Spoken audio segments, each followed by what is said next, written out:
Chers téléspectateurs, bonjour. Alors une nouvelle rubrique qu'on va intituler « Une vie saine selon la halakha ». À l'inverse que les gens pensent, la Torah fait très attention à notre hygiène. Il est vrai que la Torah s'occupe en général de notre vie spirituelle, notre vie morale, et c'est pour cela que nous avons des préceptes qui sont bien précis à ce niveau et qui nous aident finalement à vivre quotidiennement une vie spirituelle. Une vie où on va avoir une relation avec Dieu et avec nos amis, une relation saine, une relation pure. Et en fait, c'est le but de la Torah. Mais il faut savoir que la Torah, c'est très bien que nous avons un corps.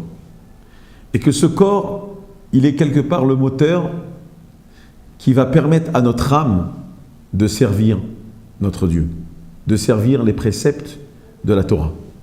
Donc il est nécessaire, essentiel de savoir comment justement nourrir ce corps, comment entretenir ce corps, puisqu'il est indispensable à notre élévation spirituelle.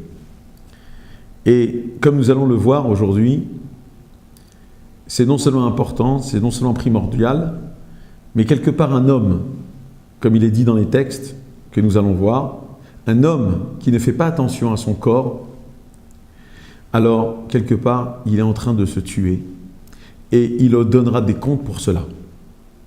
Alors, la rubrique d'aujourd'hui va s'intituler « Une vie saine selon la halakha ». Alors tout de suite, vous allez me dire à quoi vous pensez. Vous pensez au fameux Rambam. Maïmonide. Maïmonide, ça a été le médecin très connu, le rabbin médecin, puisqu'il a étudié la Torah, c'est lui qui a écrit pratiquement une grande partie du Shulchan Aruch, et qui s'appelle Yad HaChazaka.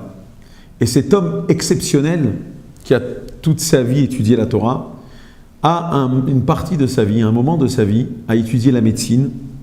Et dans son livre de halakha, donc de préceptes, il n'a pas manqué de mentionner justement la vie, les règles de la vie, l'hygiène de la vie, afin que l'homme sache se comporter. Alors, à ce propos, le Rambam nous dit une phrase suivante, et là je vous la lis d'abord donc en hébreu. Kol hamanhig atzmo bedrachim elu ani arev lo sheino balidei choli kol yamav. Et là, je vous traduis, je me porte garant que tout celui qui suivra les règles que nous avons prescrites ne tombera jamais malade. Eno balidei choli kol yamav. Ad sheyaskin arbe v'yamut. C'est-à-dire que le Rambam est en train de nous dire une affirmation que tout celui qui fera attention aux règles qu'il donnera, aux règles d'hygiène qui sont inscrites dans son livre, eh ben, un homme ne pourra jamais tomber malade. Il garantit quelque part qu'un homme n'aura pas besoin d'aller chez les médecins. C'est pas quelque chose qu'on a envie de faire, d'aller chez les médecins. C'est pas facile, ça prend du temps, ça coûte cher. Il faut avoir les nerfs pour cela. Et ainsi, le Rambam nous promet, nous garantit d'une manière, on va dire, sûre, que un homme, si jamais il suit les règles d'hygiène du Rambam, il ne tombera jamais malade. Donc c'est pour ça que je pensais que c'est très important, d'abord de faire savoir au public que la Torah fait très attention à ce genre de règles, et que, plus que tout encore, celui qui donc suit ces règles, eh ben, il sera protégé de toutes les maladies.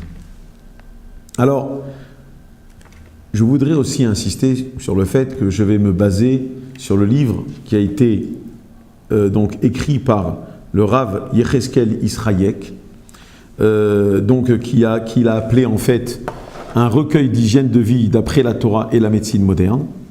Je recommande ce livre, vous pouvez l'acheter en librairie, il est traduit en français, il est aussi en hébreu, puisque à l'origine il a été écrit en hébreu.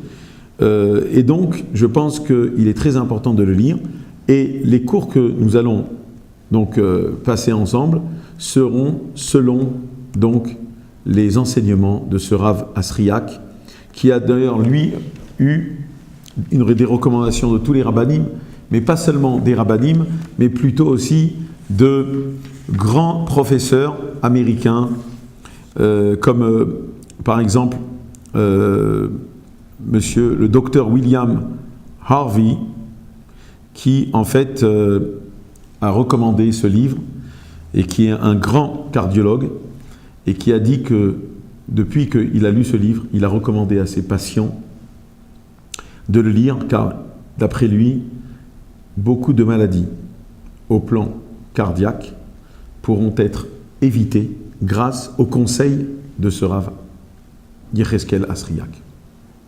Donc, on va aujourd'hui commencer par un petit peu expliquer l'obligation de préserver sa santé. Parce que c'est vrai que tout le monde veut savoir rapidement quels sont les conseils pratiques de comment se nourrir, mais il faut d'abord et avant tout comprendre l'obligation que nous avons de préserver notre santé d'après la Torah.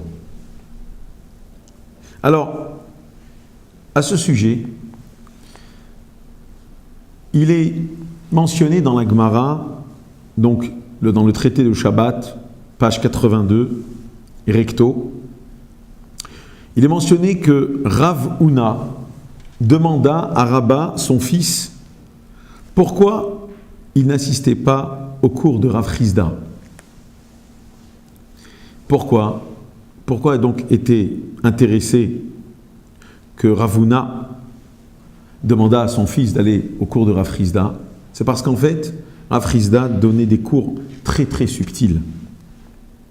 Rabba, son fils, lui répondit, « Papa, pourquoi irais-je chez ce Rav Chizda? Lorsque je vais chez lui, il me parle de choses triviales, les règles d'hygiène concernant la santé du corps. »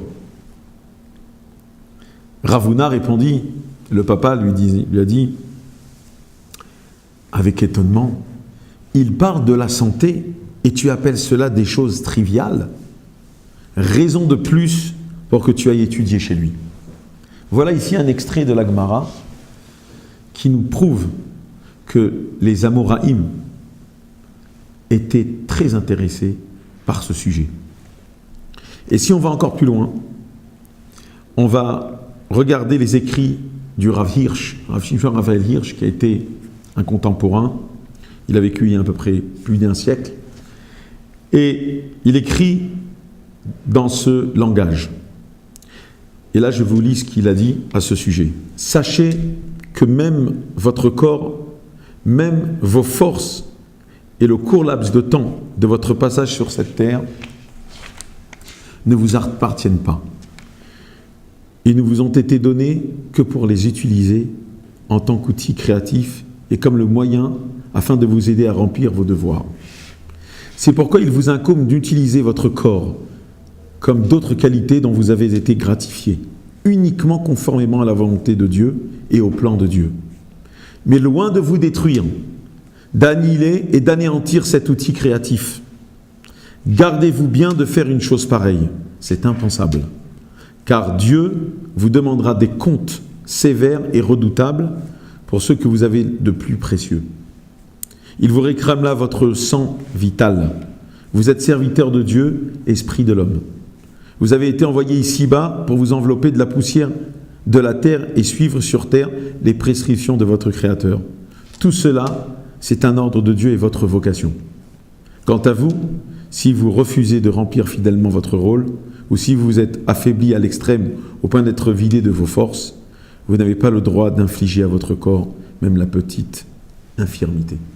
Voilà ici le Rav Hirsch, dans ces termes assez, je pense, clairs, nous impose l'obligation de faire attention à notre santé. À bientôt.